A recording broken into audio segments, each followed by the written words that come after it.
electorate to whom his sort of macho persona appeals as well.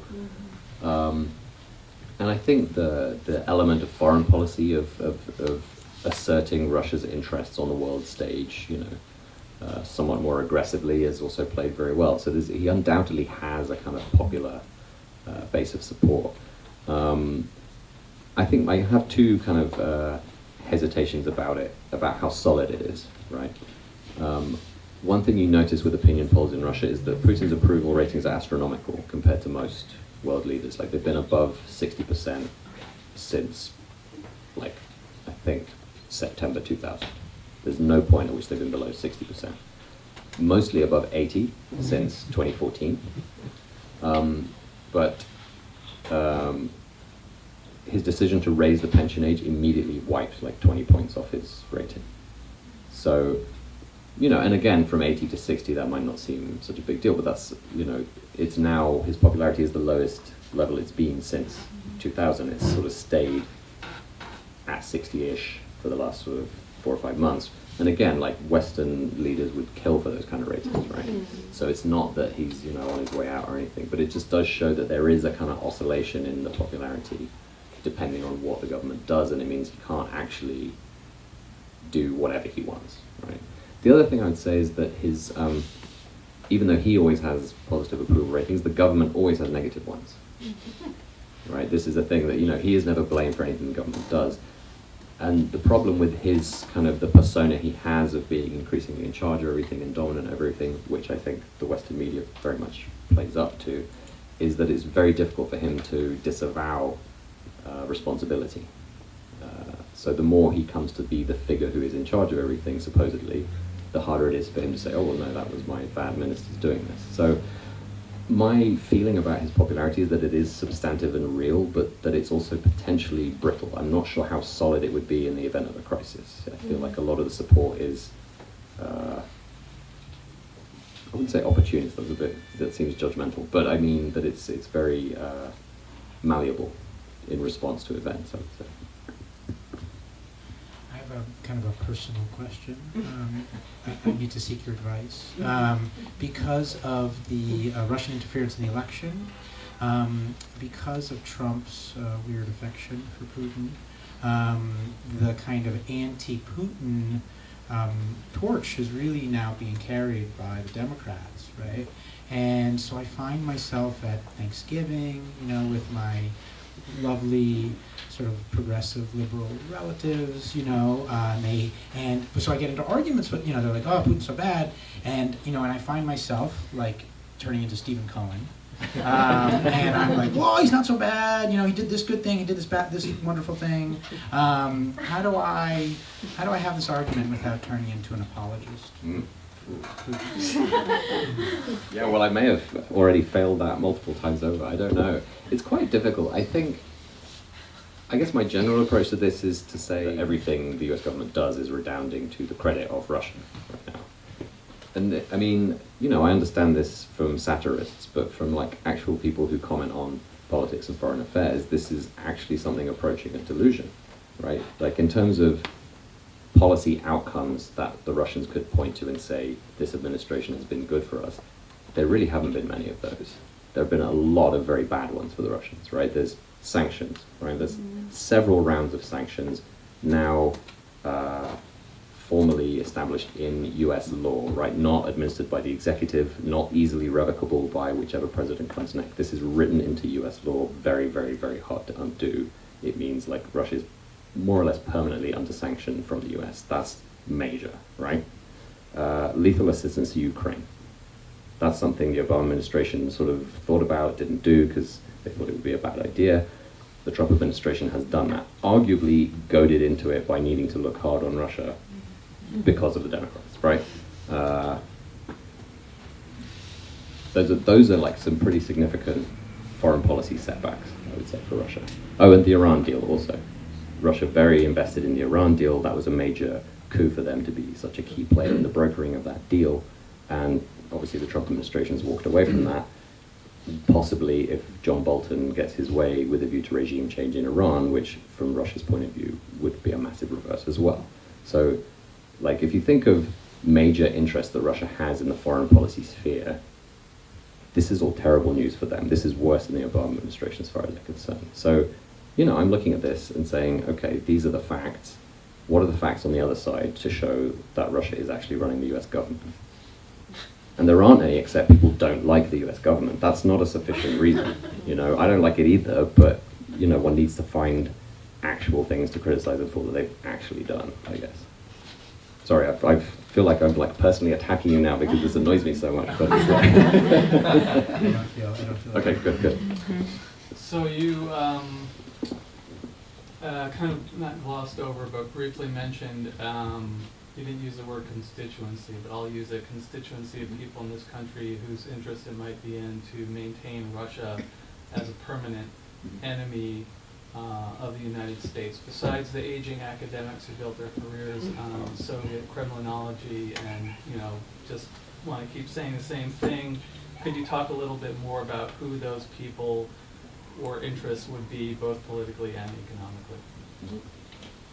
Yeah, no, that's a very good question. So there's the various forms of armchair general, both in academia and in policy world, I would say. Weapons manufacturers, but also relatedly, actually, large chunks of the US military have been geared for decades now to a full-scale conventional war with Russia. That is what they train people to do, right? They're not trained to deal with, small-scale insurgencies in Yemen. That what they prepare for really is all-out land war nuclear war with Russia. So there's an element of kind of institutional inertia here.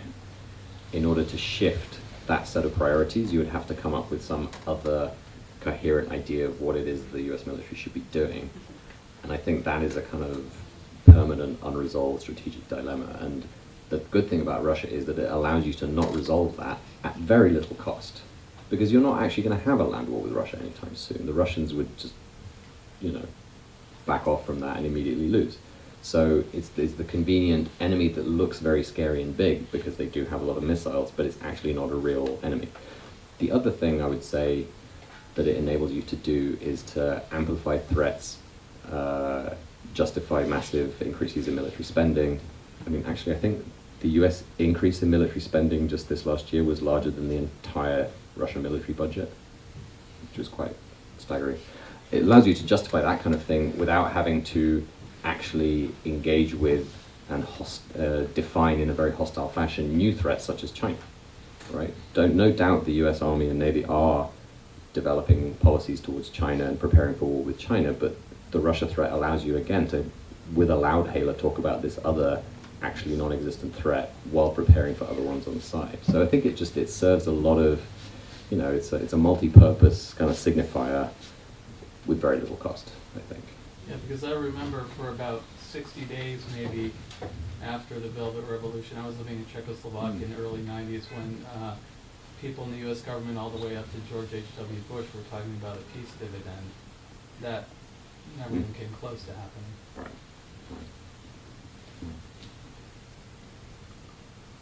One of the arguments that you make that I find very important, and that you just made again, is Russia's relative weakness, right? Its relative poverty, and just its inability really to compete with the U.S. and NATO.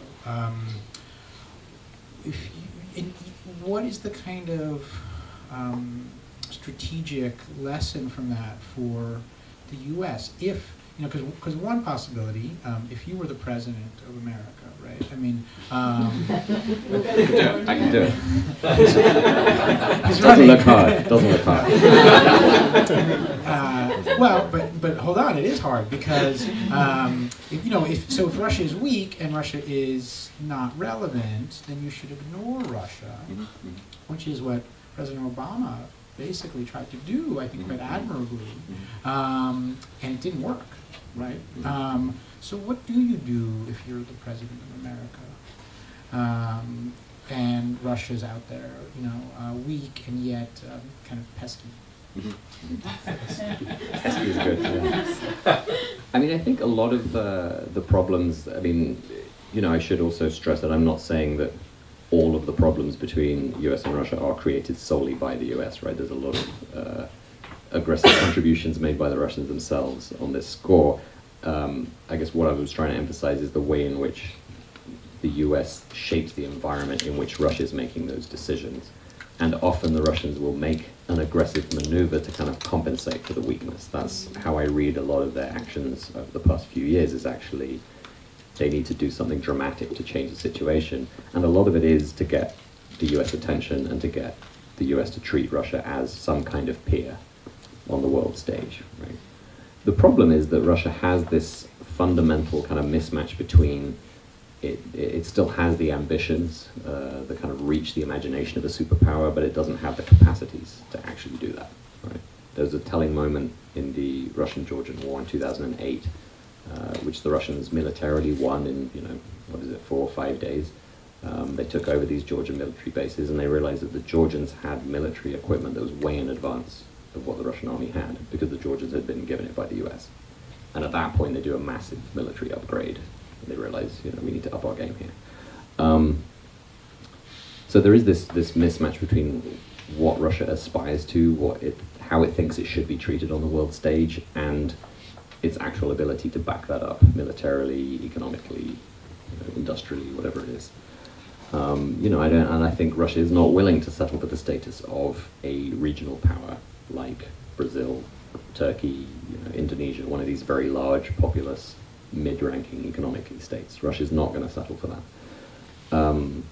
What Russia is trying to do, I think, in the long run, they're kind of waiting for the moment when we enter a kind of multipolar world, right, where the US is no longer the single dominant power, but rather there are, a handful of more or less equally balanced powers, and Russia can be one of those, and these different powers can somehow carve up the world between them. Now, we're many decades away from that situation, so I think they're going to be waiting a long time. And the problem for them is what they do in the meantime. I think if I were US president, the difficult thing I would have is that it's like the old Irish joke about asking for directions and being told, I wouldn't start from here. Right? That, the whole framework in which US foreign policy is conducted seems to me so fundamentally wrong for more than, 200 years, whatever you want to call it, that I don't know quite how you would go about addressing that from one day to the next, right? I think I would have to, there would have to be some fundamental rethink of what the purpose of US power is. I think that's partly, this maybe gets back to the question of whose interest it's in to magnify the Russia threat. There's a way in which Russia and the Cold War conflict in general is so tied into people's idea of what US power is for, that to let go of Russia as the enemy means you have to be willing to think about a world in which that's not the purpose of US power, right? To project globally, to protect. So, freedom in quote marks, capitalist democracy, globally speaking, right? And if that's not the purpose of US power, which I don't think it should be, then you have to let go of an awful lot of things, including Russia, including the impulse to reshape Russia politically, economically. I think that is the driving force of US policy, and that has been blocked in Russia. And that's partly why Putin is popular, right? That he's no longer just doing whatever the US tells him to. He's not doing anything good, but he's not doing what the US tells him to. So I think that would be it, that I would have a Russia policy that didn't begin with the expectation that Russia should either do what the US tells it to, or be sort of set for regime change. Like, if you take regime change off the table, I think a lot of other conversations with Russia become possible, basically. If the US is so strong economically and military, and Russia is so weak, how did they get away with the Crimea thing? Mm-hmm. I'm just going to repeat that. If the U.S. is so strong and Russia is so weak, how does Russia get to annex Crimea and keep it? Well, I mean, the US is much more powerful, but it's not infinitely powerful, right? And I think one thing that Russia does have, they were legally, according to their basing agreement with Ukraine, they were allowed to keep, I think, 20,000 soldiers in Crimea.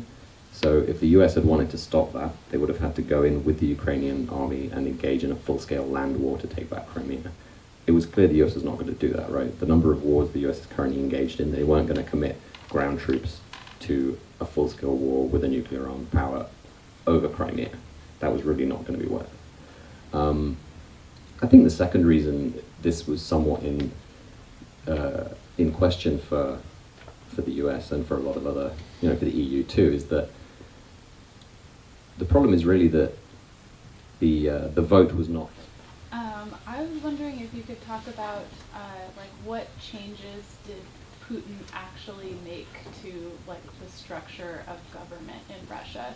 Like there's such a conception that, or misconception maybe, that he sort of, accumulated all this power and like completely changed the way that the Russian government is run, and like how it's how it relates to like capitalist, forces. Like, has he changed so much, and like what changes has he personally like put in place? Yeah, some of this goes back to the idea of just the state having much more money at its disposal, being much more potent, as an apparatus. So some of it is not that he did make administrative changes, but mainly he just was the president when the state acquired a lot more capacity to do what it was already supposed to be doing. He did do, the key phrase that his time as president was associated with early on was this idea of the vertical of power, right? And this idea of like reinstalling a hierarchy of government. But the interesting thing about that phrase is that he didn't invent that phrase. Like every Russian government throughout the entire 90s was talking about it. They wanted to do it, they just didn't have the capacity to install it, and Putin did, right? So really what he's done is oversee a kind of consolidation, centralization of an existing system. In terms of the size of the state, right? There's certainly been an expansion in the number of state employees, in the size of the state bureaucracy, but not. I'm trying to remember what the exact numbers are. It's certainly significant, right? And this means significant expansion of employment, especially in rural areas and the far removed provinces of Russia. Often the state is the only employer, or certainly the major employer, and this makes a big difference to the local economy. And again, this is something that he will be credited with, right? Over time, is that our town used to have nothing at all going on, and now there's 20 people with a state job. This makes a difference, right? But in terms of his actual powers to do all this is quite interesting. And again, this gets back to the idea of the continuity between the 90s and the 2000s, which is that in 1993, there's a standoff between Yeltsin and the parliament, and it's resolved by Yeltsin sending tanks and like bombing the parliament into submission. 2 months later, there's a new constitution in Russia, which is approved in a referendum, widely suspected of being rigged. And this new constitution is ultra-presidential, right? It gives the president of Russia extraordinary powers, I think. I think it's modeled on the French constitution, but it's more presidential still. I'll give you an example of this. If you're a parliamentary party in Russia and you win an election, there's no necessary link between your tally of seats and forming a government. Like, you can be the biggest party, but still not be invited to form a government, right? It's the president who appoints the prime minister and the cabinet, and he can fire you as well, right? So, like, the parliament, in theory it makes laws, but it doesn't generate the government. It doesn't, it answers to the president, right? The separation of the executive and the legislative is not there. Yeltsin himself, like, dismissed the parliament, dismissed his prime ministers. I think there was 1 year, 97 to 98, he ran through like 6 prime ministers. So a lot of the kind of authoritarian kind of structures that Putin has been able to work with were already there, and Yeltsin used them in 1993. What happened under Putin was, again, this consolidation where he's able to operate with a somewhat streamlined, cleaned up political system, and he does some quite simple things politically, like in parliamentary elections it used to be that you got in the parliament if you had, I think, 4% of the votes, like you were allowed into parliament. Under that, no seats. He raised the bar to 7%, and that immediately meant there were only 4 parties, right? So it's a much more streamlined system for him to work with. So I think, what you're looking at is really a streamlined political system, a consolidated much better funded state apparatus and somewhat expanded state apparatus that really enabled him to do what he does, but I don't think it's been totally transformed. You had said that Putin is criticized or blamed for all the wrong things. Are there right things to blame him for? Are there elements of that are there that the United States should be concerned about? Many, yeah. Yeah. I mean, my personal one that I've attached to a long time ago was the second war in Chechnya, launched in 1999.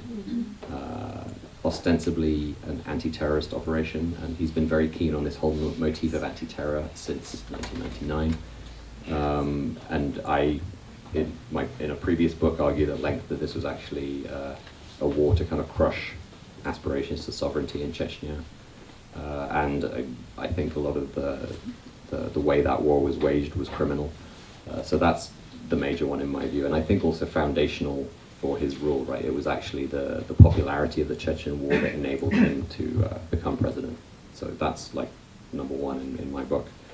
Yeah, and there's been a lot of very culpable stuff in terms of repression of political opponents, not just ones that we hear about in the Western press, by the way, but this also goes all the way down the chain. I mean, at the time when the Pussy Riot trial was happening, for example, there was something like 30-odd people who protested his inauguration who were just slammed up in prison and stayed there for a very long time.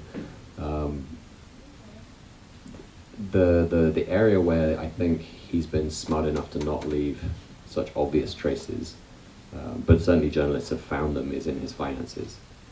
It's not really clear how much money he personally has and where it's stashed. He has a cellist friend who is looking after a lot of his money for him, supposedly. So I think a lot of this means that, Putin's supposedly final presidential term, or final for now, is up in 2024. And we can probably see over the next few years a lot of jockeying for position, a lot of who's going to be the successor, and a lot of it will hinge, as it did for Yeltsin back in 1999, on who is going to give Putin immunity. Right? And I think that there'll be many contenders for that role. I think it won't be as hard for him as it was for Yeltsin, because there are so many, the Russian ruling elite are all people who've made it where they are thanks to him or under his rule, and they'll be glad to preserve this system. So I think there's plenty of things he's done wrong, and certainly plenty of things he's done wrong in Russia, but I'm not sure quite how and when he'll be held accountable as long as this particular system is in place. Great. Maybe one more? There's one out there. Who wants to ask last? Yes. So when he steps down, say in 2024, Mhm. what do you think he would want to leave as like Russia's role in the global system? I mean, you talked, I mean, back in the Cold War, the Russians and the Americans were, we're arch enemies, but we're both superpowers, and there was a sense of pride about that, even though, they lived very poorly. So, you were talking about his not having he can't be a pawn to America, he can't be what he was, Russia can't be what it was before, so what's the role? What would he like to do, see Russia as when he steps down? Yeah, I mean, I don't know what his personal preference would be, but I think certainly a lot of Russia's actions over the past few years have been about having its interests taken into consideration, right? And so being a player in any given conflict, being involved, being relevant. I think there's a degree to which probably he imagines himself as bequeathing a kind of stable, economically sustainable-ish state. And there are signs that the Russians have learned various lessons from the 2008 global economic crisis. That they're sort of tightening up the banking system, for example, so it's not so vulnerable to kind of crash type situations. So that I think underneath it all, I think this might sound strange to a lot of people, but I think underneath it all, Putin is basically a legitimist, right? He believes in, you know, he believes in a kind of stable, supposedly law-governed state. Whether the law applies to himself and his friends is a somewhat separate question. But, so I think he would want to hand over a kind of solid, stable, sovereign entity that needs to be taken into account, right? That would be his wish list. Now, I think he may have succeeded in that. I don't know how much of the success could be attributed to him and how much to oil prices and a bunch of other things. But I think that is the kind of actor one is going to be looking at. Unless, you know, there's some dramatic turn of events and the whole system implodes, but I think that seems quite unlikely. Okay. You ruled that, but in the long run, why can't Russia be part of Europe? Why can't Russia be part of Europe in the long run? Well, I think that the Russians see it that way, definitely, that it could be, culturally it is. I think the problem is it's sort of in an awkward intermediate position, I think, that it's really too big, I mean, physically, but also demographically. You know, demographically, it's twice the size of Germany. So there's a weird way in which it's not big enough to be a superpower on a par with the US, and certainly economically not strong enough to match the US or Germany or Japan. But equally, it's too big to be absorbed into something like the EU, because I think the EU is already so geared to kind of the balancing of France and Germany that admitting a state of the size and weight of Russia into that structure would be very difficult. And I think also there's a way in which so much of the Russian political elite's thinking is geared to this idea of maintaining its sovereignty, of remaining a kind of independent actor, that absorption into something like the EU as a kind of federal project they would lose more than they would gain from that, I think, in their view. Which is not to say, I think they do want integration with Europe, but they want economic integration, I think, and security integration.